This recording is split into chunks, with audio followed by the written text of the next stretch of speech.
Israel Iran के दो सबसे बड़े नेताओं की हत्या करने वाला था। क्या आखिरी समय पर अमेरिका ने बीच में आकर एक नई जंग टाल दी? और अगर ये हमला हो जाता तो क्या मध्य पूर्व एक बार फिर बड़े युद्ध की आग में झुलस जाता? न्यूयॉर्क टाइम्स की एक रिपोर्ट में किए गए दावे ने पूरी दुनिया में हलचल मचा दी है।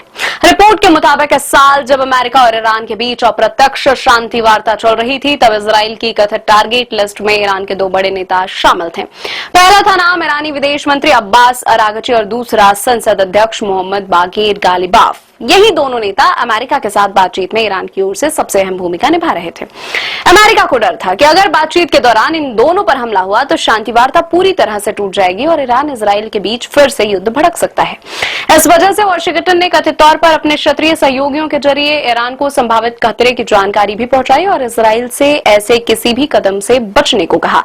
रिपोर्ट में यह भी दावा किया गया कि जब युद्ध अपने चरम पर था तब अमेरिकी अधिकारी इन नेताओं को वैध सैन्य लक्ष्य मान रहे थे, लेकिन जैसे ही बातचीत शुरू हुई अमेरिका की प्राथमिकता बदल गई। अब उसका फोकस किसी भी कीमत पर वार्ता को बचाए रखना था। सबसे चौंकाने वाला दावा पाकिस्तान यात्रा से जुड़ा हुआ है।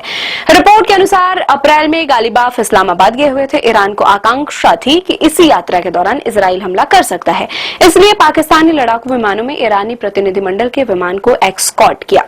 इतना ही नहीं, वापसी के दौरान कथित खुफिया इनपुट मिला कि इजरायली लड़ाकू विमान को निशाना बनाने की तैयारी में थे। इसके बाद विमान ने मशहद में इमरजेंसी लैंडिंग की और प्रतिनिधिमंडल सड़क मार्ग से तेहरान पहुंचा।